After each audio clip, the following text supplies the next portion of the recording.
I'm just making this video to present some new ideas I have about the origin and the spread of the Indo-European languages. Just interested in seeing how people react to it. So I've been interested in this topic for quite some time, but recently I've had some new ideas, and that's really helped me to get some clarification on the relationships between different language families belonging to the Indo-European group. Specifically, this new idea which I have groups Balto-Slavic and Germanic really close to Iranian, and I speculate that Balto-Slavic and Germanic were most likely derived from some form of Iranian. So in this video I want to show that Balto-Germanic are a lot closer to Iranian and form quite a loose group, but a group nonetheless, especially relating to Indo-Aryan and Greek and Latin. To do this, we're going to look at historical evidence, linguistic evidence, and we're going to look at mythology. Once we've established, once I've presented this data, I'm going to talk about something called isochrony, or timing. And timing is a really important aspect of linguistics and a really deep layer within a language.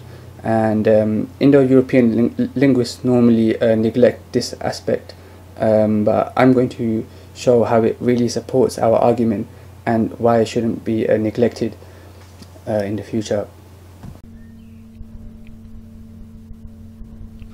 Okay, so here we have a table with a few different Indo-European languages, and we'll just have a look at some of these sounds.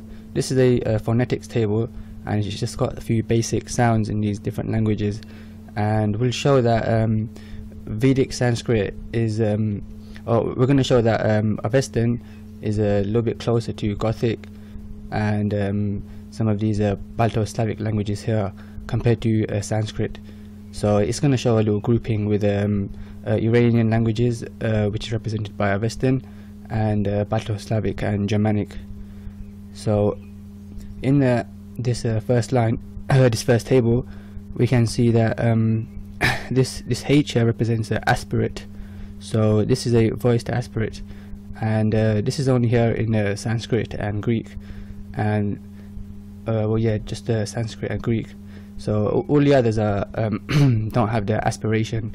So that kind of shows us that this grouping of Sanskrit and Greek versus the others doesn't make sense. We can see our Western just got the B, Old Church, Slavonic, Lithuanian, and Gothic, and all the Irish have the B. Latin's got F, and Hittite, Tocharian, they have a different version here. Same thing over here. We've got there's an aspirate in Sanskrit. I think Albanian might have that too. We also have it in Greek, but not in Avestan or Balto-Slavic languages or Gothic. And if you go down here, we've got these, I think these are called velas. So you've got Sanskrit and Avestan. It's a little bit different here, but you can see that Avestan, Old Church, Slavonic, and Lithuanian are actually very close. So again, that kind of shows this relationship that Balto-Slavic and Avestan are quite close compared to Sanskrit. So basically we just want to show that Sanskrit and Avestan are not always the same in terms of their relationship to Balto-Slavic and Germanic, but in fact the Iranian languages are actually closer to Balto-Slavic and Germanic compared to Sanskrit, and in some cases Sanskrit is closer to Greek. Greek is a good example because it's a more of an archaic language compared to Latin or Old Irish in many respects. So let's go further down. So in these cases there's quite a lot of variation, so we can't really see the pattern as clear. So it's quite difficult to see this pattern, because in most cases where Sanskrit and Avestan is different, these are quite divergent too. So of course if there's a difference here, it's quite likely that these languages further down the line have made further divergences, moving it away from the Iranian version, which makes this pattern a little bit less clear. and in many cases Sanskrit and Western are actually pretty similar, so again we can't actually see this this pattern clearly, so we just go further down.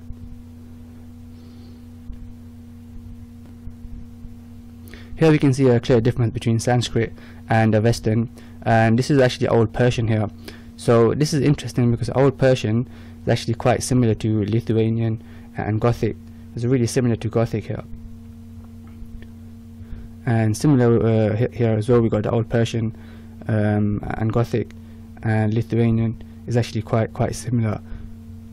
In this case we do have Old Church Slavonic and Sanskrit quite similar, but I'm not sure what this little symbol here means, but there's always going to be a few data points that don't make this very clear, but in general we can see that in more cases than not these Balto-Slavic and Germanic languages are actually closer to Iranian.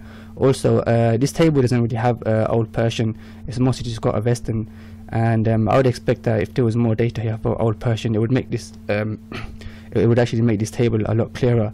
The reason is that Old Persian is actually not descended from Avestan, so these forms are actually quite different in many cases, and just due to geography I'd expect that Old Persian would be more closer to Gothic or any Balto-Slavic or Germanic languages.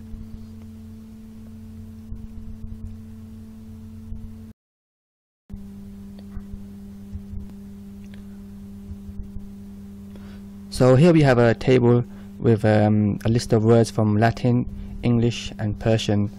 I didn't actually produce this data myself, I got it from another book. I would have just used Greek just to maintain the consistency, but they had Latin, so we'll just work with that. And yeah, so we can see that for the first line we have English thunder, and I believe that should be a T, so those two are quite similar, and Latin is not too far, I suppose it's kind of similar too. And this is also related to Thor and Tyr, the two Germanic gods, Thor and Tyr, but we're going to discuss Tyr later on in this video. Then we have some more words. We got the word for bad, it's quite the same as Persian. Better. You can see that these words are quite similar between English and Persian, and not shared with Latin in many cases. It's quite brow, abru, so these two are interesting because they're words for close family members, and they tend to be quite conservative in most Indo-European languages. So you can see that the English one, brother, is quite close to Persian brother rather than frater. Some of these words are also similar in Indo-Aryan, but not all of them. I've seen this word in Indo-Aryan languages, but it's actually I'm pretty sure that's a Iranian loan word, similar there as well. The Sanskrit word here will be brother or something like that. And this one's really good actually. It's really interesting. Daughter and doktar. Here Latin has filia, and I know that Greek doesn't have the this version of the word. We're going to have a look at this word later on, because this is actually it's actually quite telling of the issues with the Proto-Indo-European reconstruction and the tree method. It actually shows us where some problems occur in the standard academic tree model for Proto-Indo-European.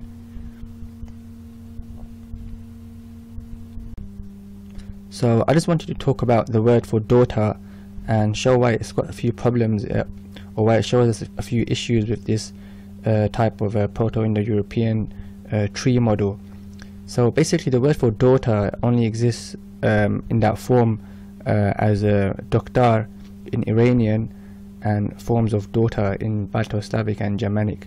It doesn't actually exist in that form in the Indo-Aryan languages or any of the others as far as I know. But the word daughter actually has an etymology in Sanskrit, and the etymology for daughter, it comes from duhita or dugda, because the word for milk in Sanskrit is dugda, and duhita basically means milkmaid. So that one has etymology here. But what they've done is that they've taken that word and they've put it in Proto-Indo-European, and then they've derived the word daughter in Balto-Slavic and Germanic and Iranian from Dohita or Degde or whatever they represented it as in Proto-Indo-European. But that's problematic because it doesn't actually exist in Indo-Aryan or Greek or Latin or any of these other languages. So it doesn't actually make sense to have that word dugda over there, especially because the word actually just means milkmaid, and none of these words, languages, Balto-Slavic and Germanic, actually have the term dugd for milk. So it doesn't make sense that would come down from Proto-Indo-European. It should be derived from Iranian, so it makes more sense the word for daughter, and then it came into Balto-Slavic and Germanic, rather than taking the word from Sanskrit, putting it into Proto-Indo-European, and then trying to derive it down. It's a little bit like some kind of bait and switch that they've done to try and derive it from Proto-Indo-European. They do the same thing for other kind of words like Zeus, for instance, which I think we're going to talk about that later on in this video. And just one more thing, so the word daughter or duhita, it does exist in Indo-Aryan languages, but it doesn't mean daughter. It can be used for some other types of relationships as far as I know, but it seems like the Iranians would have used that word for daughter because the language is quite close to Sanskrit, and then it would have found its way into Balto-Slavic and Germanic, bypassing these other languages that would have separated out in a different way. Just to give a little background, look, we're first going to look at the historical evidence that can support our argument, and to do that I need to introduce 3 characters. These 3 characters appear in the Rig Veda earlier on, and they are Dasa, Danu and Sarama. All of these appear in the Rig Veda, and Dasa and Danu are somewhat closely linked, and both of them are considered enemies of the Aryans, people who composed the hymns of the Rig Veda. And Sarama is one interesting character. The story of Sarama, there's one hymn associated with Sarama, and in that hymn Indra asked Sarama to go to some distant land and find some cows that have been hidden away by these demonic peoples called the Panis.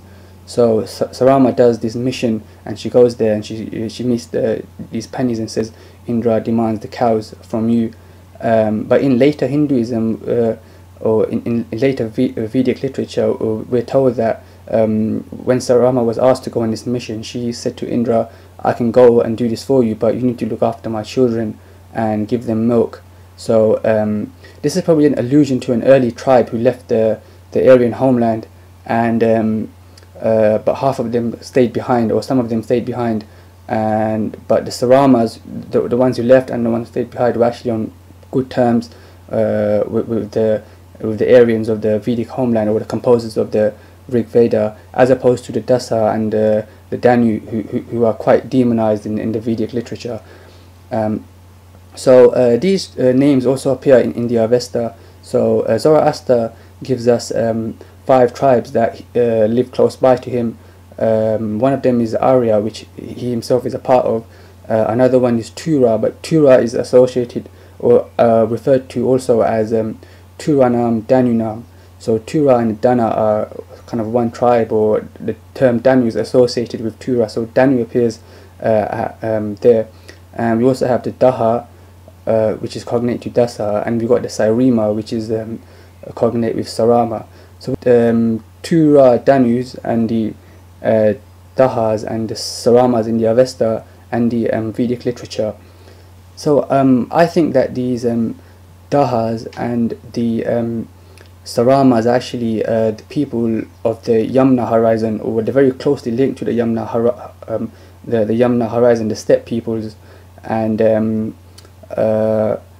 I say this because the Saramas or the Sarmatians, as they're known in Europe, and the Dahas or the Geti were actually very closely associated with the Kurgan culture and the Kurgan burials.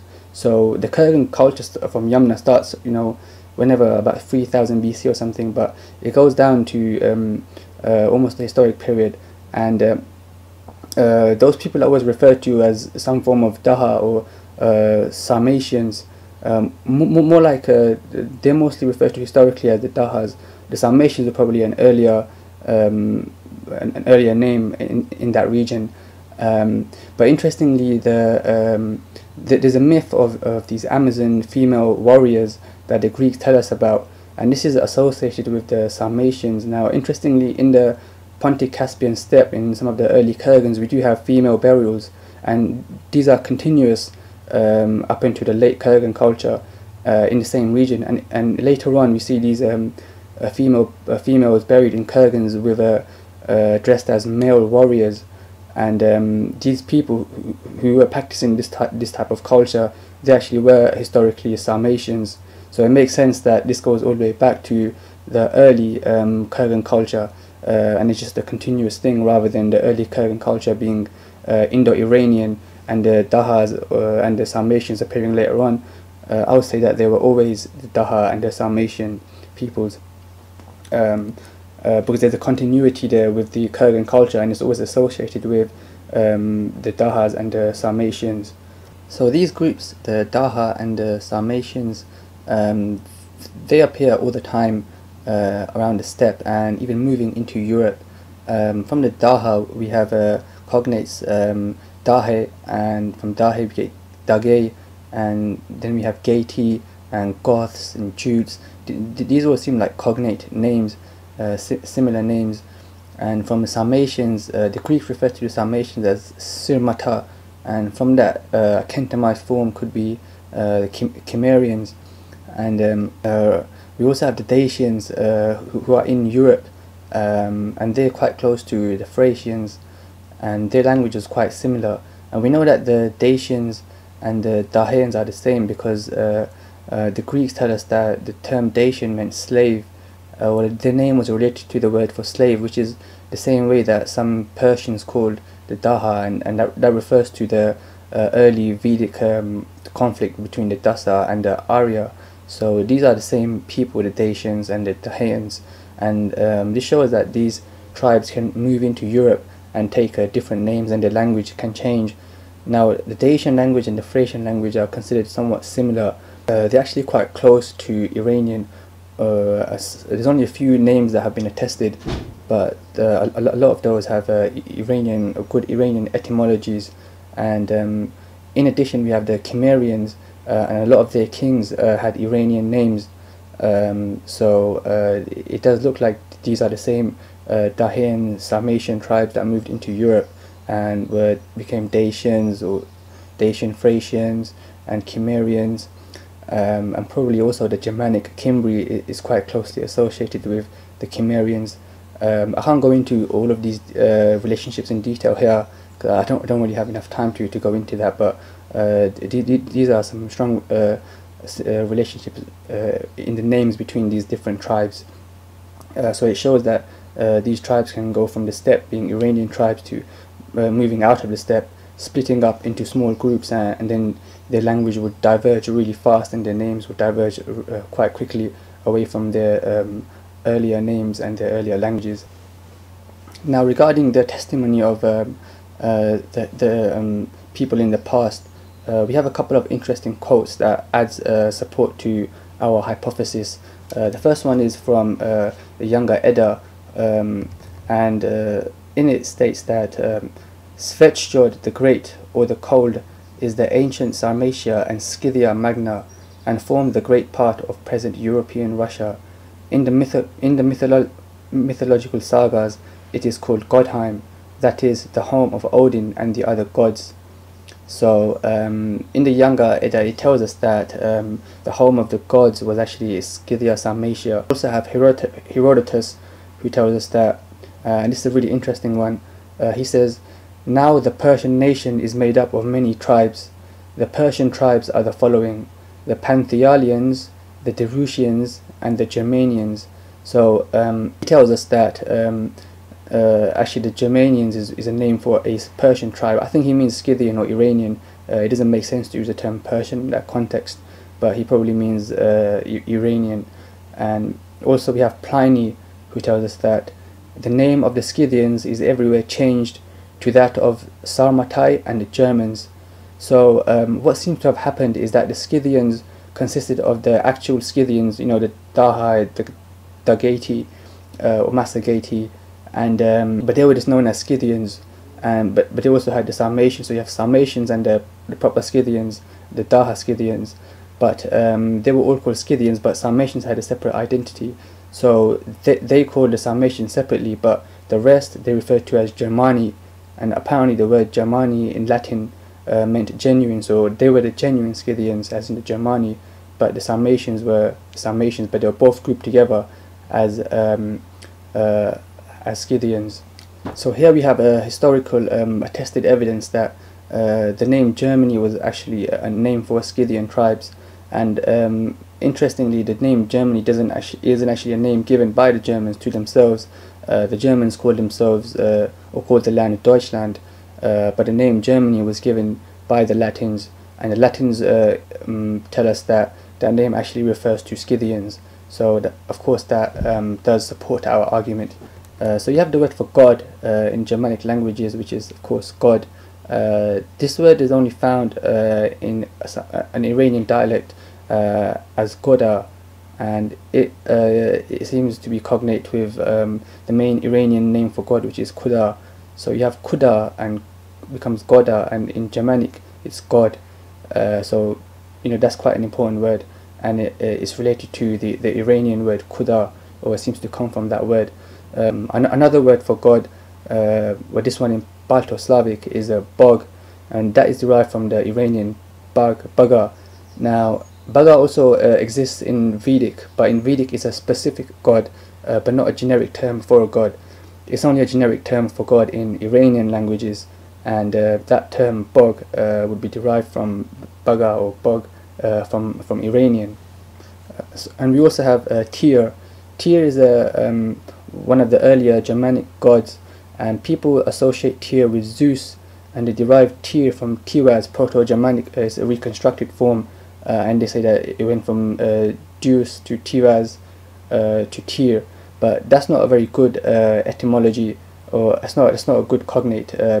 Tyr actually exists in Iranian as a god on his own, Tyr, and is associated with the arrow as with the Germanic Tyr, and the Germanic Tyr doesn't really have many things similar to to Zeus in Indo-Aryan and Greek, or Jupiter in Latin. I mean, we think of the names, we have Zeus Pater, Zeus Pater, and Jupiter, and then you have Tyr. So the Tyr doesn't really belong with those other three that are actually very similar. Tyr just belongs to Tyr.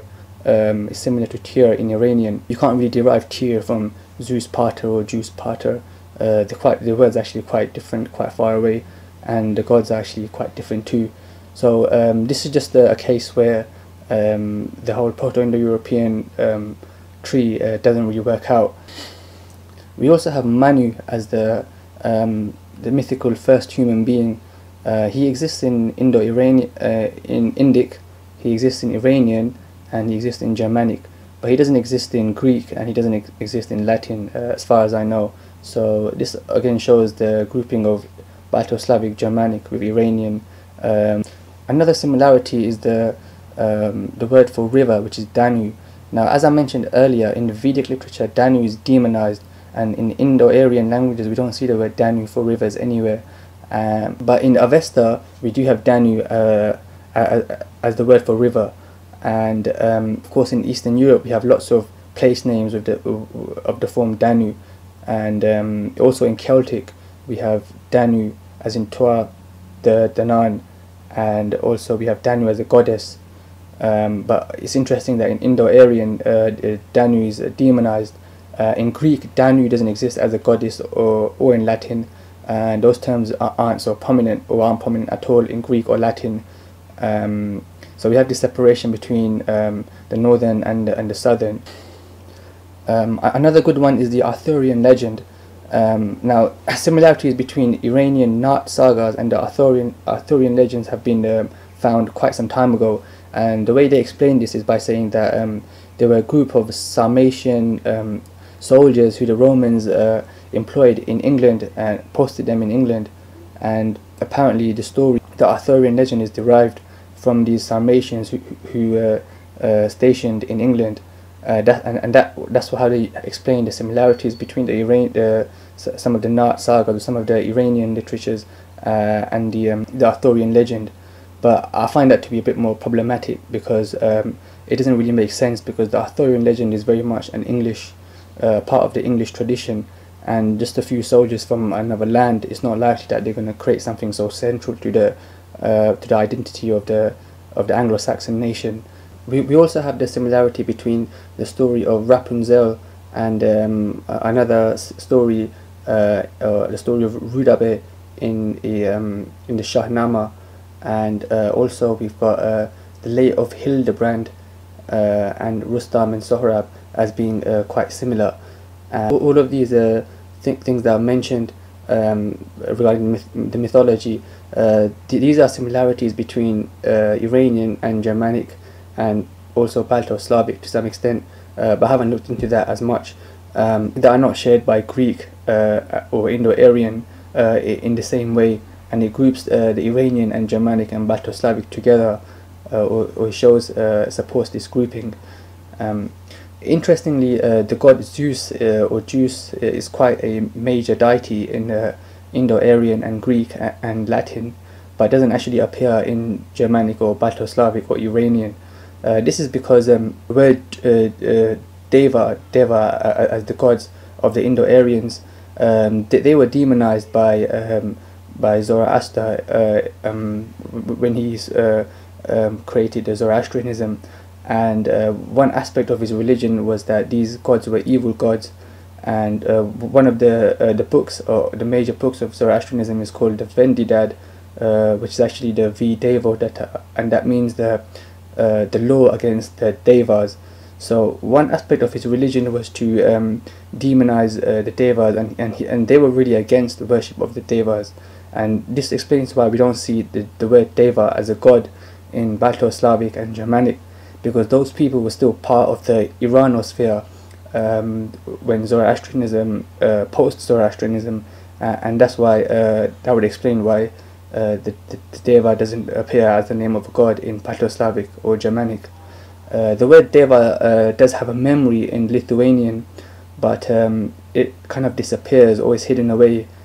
So apparently long ago there's a memory in Lithuanian of a god, or Deva as a major god, but he's no longer referred to in that name, but they use a different name for that, and they don't mention that name, and it seems like most of the traces of that god have disappeared.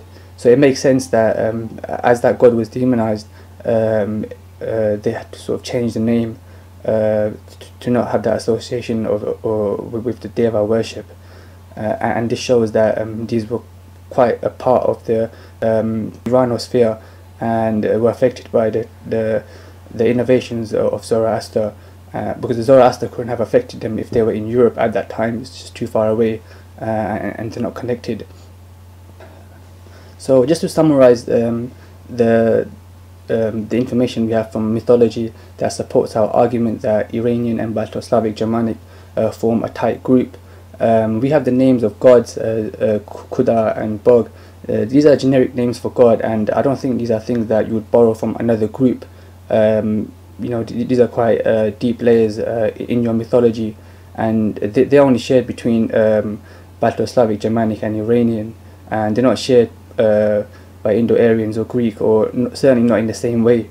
We also have no Zeus, such a prominent deity in Indo-Aryan and Greek, but doesn't appear in Balto-Slavic Germanic. Tyr is not Zeus. Tyr is just Tyr, and that's a false cognate to make Tyr derived from Zeus. Tyr is just derived from Tyr, and we've got so many similar stories, and I'm sure if we spend more time looking into this, we could probably find a lot more similarities. But these are just things that I found on the internet, really quite briefly, and I haven't done extensive research on this. I just spend as much time on it as I could, but it's pretty clear that there's a similarity between Balto-Slavic Germanic and Iranian. Okay, so now we've looked at the linguistic and historical and mythological data to support our hypothesis. Now I'm just going to talk about timing The term used is isochrony, and timing or isochrony refers to the pace or the speed and the regularity in which you speak in a particular language. And in the Indo-European languages, or maybe all languages, fall into three basic categories. One is called mora timing, or I refer to it as vowel timing. The second one is syllable timing, and the third one is called stress timing. And ancient Greek and Vedic Sanskrit are very strictly mora timed or vowel timed. And in mora timing, what happens is that you can have a short vowel or a long vowel, and when you speak, it's really important that you distinguish between the two. So there's a strong distinction between the two. Now, timing it affects normal language, but it's more pronounced in poetry, and we know that Indo-Europeans were very poetic. So for instance, almost all Indo-European literature comes to us through poetic form, as opposed to, for instance, the Abrahamic religions that are normally not in poetic form. Their literature is normally not in poetic form. Poetry is really important to the Indo-Europeans, and most Indo-European reconstructions are based on Vedic and Greek, and both of those were vowel timed or mora timed languages. Strictly, all their poetry always took into consideration the importance of the difference between the long and the short vowels. So mora timing has long and short vowels, and it's important that that's taken into consideration in the poetry. All the poetry is based upon that, and it was of course also taken into consideration within the language. In syllable timing, each syllable just takes the same amount of time, versus mora timing. In mora timing, a short vowel will take 1 unit of time, and a long vowel will take 2 units of time. But in a syllable time language, each syllable takes the same amount of time. Now, in a stress time language, what happens is that syllables take different amounts of time, but you have certain types of syllables that are stressed, and those stressed syllables occur at regular intervals, or they should occur at regular intervals. So what happens is that the syllables in between the stressed syllables get contracted or lengthened, just depending on how many there are. So there's a really irregular timing to the language. So a stress time language is not really very regular in terms of the actual syllables, but it becomes more regular in terms of the stresses. They appear at regular intervals. The Proto-Indo-European language, the way it's been reconstructed, it's not very clear with its, what type of timing it has. But looking at its vowels and looking at a lot of its consonant structures, it seems to be that it would be something more akin to a stress time language. Now, to me, that doesn't really make a lot of sense. I'd expect it to be a mora time language, because ancient Greek and Vedic Sanskrit are both very strict in their poetry and in their language, that they're strictly mora timed languages. So I think that I wouldn't really agree with reconstructed Proto-Indo-European language. These languages, as far as we can see, they go from being mora timed to syllable timed to stress timed, and it can't go in any other direction. It can't go backwards. So Proto-Indo-European would have been a mora timed language, because that's the only original form of timing that you can have, given that they only move in this direction. Evidence supporting this is that ancient Greek and Latin were originally mora timed, but now they're syllable time languages. Germanic is a stress time language, a strongly stress time language. Interestingly, Farsi is also a stress time language, and Indo-Aryan languages currently are maybe a syllable timed or mora timed. So ancient Greek used to be a mora time language, but now it's a syllable time language. So we can see that it can move in this direction. Probably what happened was that when the Indo-European languages first were developing at a very early stage, they consisted of very simple vowel sounds and very simple consonant sounds, and a distinction was made between the long and short vowels, long and short sounds.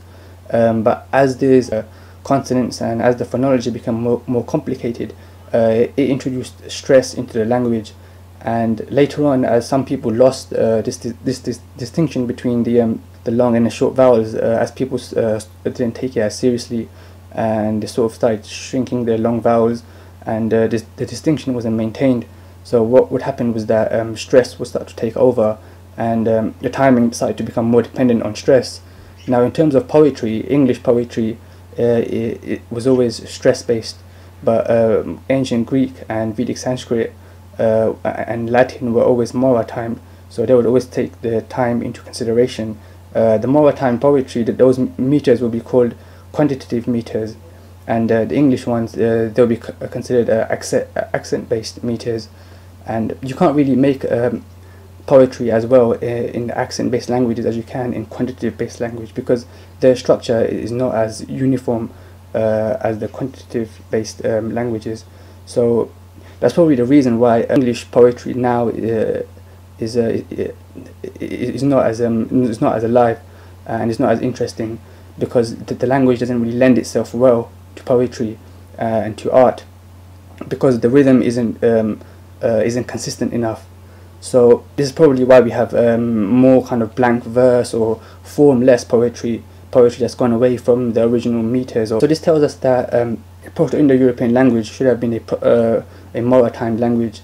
And interestingly, Avestan and Iranian languages were always syllable-timed. And then that's no surprise to us that the Germanic languages and the Balto-Slavic are very much stress-timed languages. Balto-Slavic and Germanic are the most stress-timed languages of any Indo-European languages. So this is explained by the fact that Avestan or early Iranian was always a syllable-timed language. So when Germanic and Balto-Slavic developed from Avestan, it developed and then it diverged even more and became a stress-timed language. Whereas the Southern European languages like Latin and Greek, those are mostly syllable-timed languages nowadays, although Greek does show some stress timing, because it's actually a continuum. It's not a strict syllable timing or stress timing. You can have some that are more stress timed and some that are less, but the Germanic languages and Balto-Slavic are very much stress timed. English is extremely stress timed. That can only be explained by the fact that that Proto-Indo-European was a mora-timed language, and Iranian dropped those long vowels and became a syllable-timed language, and that caused Balto-Slavic Germanic to be very much a stress-timed language. Okay, so I think I've pretty much gone through everything here. I presented some good data to support our argument that Iranian and Balto-Slavic Germanic are a close group. Unfortunately, I don't actually have that much data on Balto-Slavic, because I didn't just have enough time to look at to do research on this. But I think what I have supports this argument very strongly. Also, it's very important, the question of isochrony and timing. In Proto-Indo-European and in Indo-European literature are very artistic, very aesthetic, and these questions of aesthetics need to be answered. Academic literature in this field doesn't take this into consideration at all. So I think that, me personally, I don't agree with the academics if you go down this route. I think that Proto-Indo-European needs to be closer to Vedic, especially in the vowels, because currently the vowels in Proto-Indo-European won't allow for a very good form of mora timing. So this would put the Indo-European tree more close to Vedic Sanskrit and or possibly Greek, and shows that the Balto-Slavic and Germanic are actually quite diverged from the original. Okay, so just to be clear, this is the tree that we've now derived for the origin and spread of the Indo-European languages. As you can see, we've got Indo-Aryan at the top, and it's split into two, Iranian, and that from there we can derive Balto-Slavic and Germanic. And on the other side, I've got this grouping here called the Caucasus group, and it's just a geographic group. It's because we'll understand more about that later on when we actually look at the map. But I think that these languages are somewhat closely related, not very closely related, but somewhat, especially compared to the rest of these ones here, because I think that all these languages developed around the Caucasus, the South Caucasus, and even in North Caucasus, whereas the Iranian languages were mostly the Kurgan culture and Central Asia. So we had the Kurgan culture here, and then from there Balto-Slavic and Germanic would originate from there. So in terms of what we've discussed so far, if we look at timing, we can see that this language would have been this language here would have been more timed, and we have Greek and Latin, possibly Celtic at an earlier point, being more timed languages. I'm not saying that these languages were originated from one. I'm just saying that there's some sort of grouping here. They might have come down directly from Indo-Aryan, but these languages are geographically close and possibly phonetically close or linguistically close compared to these ones here. So I've just put that little grouping there. So in terms of timing, more timing Latin and Greek. So these would have kept the more timing from Indo-Aryan. Iranian would have lost that and become syllable timed, causing Balto-Slavic and Germanic to become stress timed languages. Also, we have just Indo-Aryan with the voiced aspirates and Greek with voiced aspirates. These languages could have lost them later on, and of course the Iranian doesn't have it, and neither does Balto-Slavic and Germanic. The word for Zeus, or the word for God, Zeus, Zeus Pater, Jas, Peter and Jupiter, they are Indo-Aryan, Greek and Latin. I think Celtic might have a word beginning with a D for God. I think Armenians got something like that too, but over here in the Iranian sphere, we have Zoroastrianism that demonized the devas. So in Balto-Slavic and Germanic we don't have the word Zeus or Zeus for God. In fact, English has the word devil, which I believe is a cognate with deva, and actually just means you know, a demon. Probably the word demon too, possibly. It's interesting because we have the word divine, Latin, which is actually like a word for God or godliness, and then we have the word devil. Both of them are cognate words, but actually have the opposite meaning. So that just tells us that there's an early separation here to do with the Zoroastrian reform and demonization of the devas.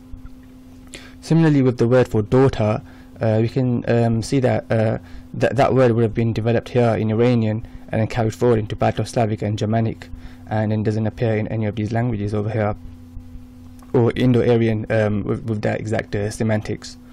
So I think that this makes a lot more sense. This is somewhat similar to Schleicher's original Indo-European tree, but he had Indo-Aryan here somewhere and Iranian, so I've just put Indo-Aryan at the top and Iranian here. So Schleicher's original table would have had Balto-Slavic and Germanic as one group, and these ones more closely related with Indo-Aryan, Iranian over here. So this is kind of similar to that. And in the next slide we're just going to look at how these languages spread out from South Asia into their current habitats. So this map just shows how, according to this theory, how these languages would have spread out from South Asia into their current habitats. As you can see, there's two different colors of arrows. This purple one here shows the Iranian, Balto-Slavic and Germanic languages spreading out, going north from South Asia, establishing themselves as Iranian in Central Asia here, and then that also includes the Yamnaya horizon, which would have been an Iranian-speaking group. They would have been most likely those Dasa or Sarmatian or Daha Sarmatian peoples, which when they moved westwards, they would have established the Balto-Slavic and Germanic language families. This blue arrow here represents the other languages, and this is an important position here, the Caucasus Mountains. Basically, I think that this is where, with Maykop and Yamna and all of those early Caucasus steppe relationships, I think what was happening here was that there was a lot of trading going on with around the Caucasus Mountains and South Asia, Central Asia. And this is what caused the early spread of Indo-European languages. I think they would have been embedded around here somewhere earlier on, and this is probably SS culture, the Sredny Stock culture around here, and that I'm just speculating that probably resulted in the Kordid-Ware, with a migration from Sredny Stock to Kordid-Ware, and those probably were Celtic speakers. Now the Kordid-Ware is normally associated with, you know, an early form of Celto, Germanic, Balto-Slavic, and they put them all together, but that doesn't make a lot of sense to me. I think the Kordid-Ware were probably just the Celtic speakers, and because we know Celtic was spoken all across Europe, unlike Latin and Greek, which were always isolated towards the south. So I'm not sure if these languages here came directly from South Asia or whether they came via the Caucasus Mountains, but I reckon probably there was something going on around here that pulled immigrants from South Asia just to be involved in the economic exchange around here. So it's pretty much how it looks. Tocharian here, I've got it coming out from, because it's very much a Kentum language, so I think it might be related to Celtic somehow. So I think maybe it was some people around here that migrated out, somehow ended up over here, but I'm not too sure. That's quite speculative. So this is just how it looks. Okay, so I hope you enjoyed this video. I find these things very interesting, and I hope you do too. The Aryan migration theory and the steppe theory, these are things that I really don't think that this is a good theory that explains a lot. I think that what I've presented here actually explains the relationships between these languages a lot better than the standard steppe hypothesis or the Aryan migration theory. Specifically, I'm not happy with the way that the academics and the mainstream in this field push the Aryan migration theory as something which is very strongly supported by evidence, because I don't think it is, and I don't think it makes a lot of sense. To me, the Rig Ved would have been composed around 4,000 or 5,000 BC, and I would consider BMAC and the IVC both to be Indo-European, the BMAC being an Iranian form and IVC being Indo-Aryan. I'm really happy about this theory. I think that this explains a lot, and if people don't accept it, or if it doesn't make a big difference, it doesn't really matter to me, because I know that I have a theory that's pretty solid at the moment. If any academics want to look at this and come back with a counter argument, or just their own feedback, I think that would be pretty interesting too. But as far as I know, I've been interested in this field for a long time, and with these new ideas, it's actually helped me to understand this whole relationships a lot better, and it's taken me a long time to get here. So I don't think there's a good way to counter against what I've just presented here. I think it all makes a lot of sense, and I know that once you understand something a lot better, it's difficult to go back. So I don't think I'm going to go back from this theory that I have. I think that as far as I'm concerned, the arguments from the Aryan migration theory are just not that strong, and it's really good that this argument has come about now, so that we can really just defeat this whole, South Asia was invaded by steppe and they took over, and all this stuff which people get really upset about. Now a lot of these academics and these Eurocentric views, a lot of the steppe hypothesis just comes from an early Eurocentric view of Indo-Europeanism, and it's trying to enforce its own ideas on South Asia and on the Indians who don't see any evidence for it. Basically going to South Asians and saying, oh, we know more about your history than you do. So I think that's just a very crass and disrespectful way to treat other people. Most people who don't accept the Aryan migration theory or the Aryan invasion theory are normally ridiculed or laughed at, and in academia there's very little space for anything other than the mainstream view. You have the Greco-Armenian hypothesis. You can have different hypotheses. You just can't have an out of India theory, for some reason. But I don't understand why you can't have that, and why it's not respected. I think it's probably the best theory that explains everything. And the status of Vedic Sanskrit and the Rig Ved is, this is the preeminent Indo-European literature, and it doesn't know of any migrations or anyone coming in from the outside. So trying to impose that on it doesn't make a lot of sense. Also, the Vedic literature, it doesn't make sense that it was written after 1500 BC.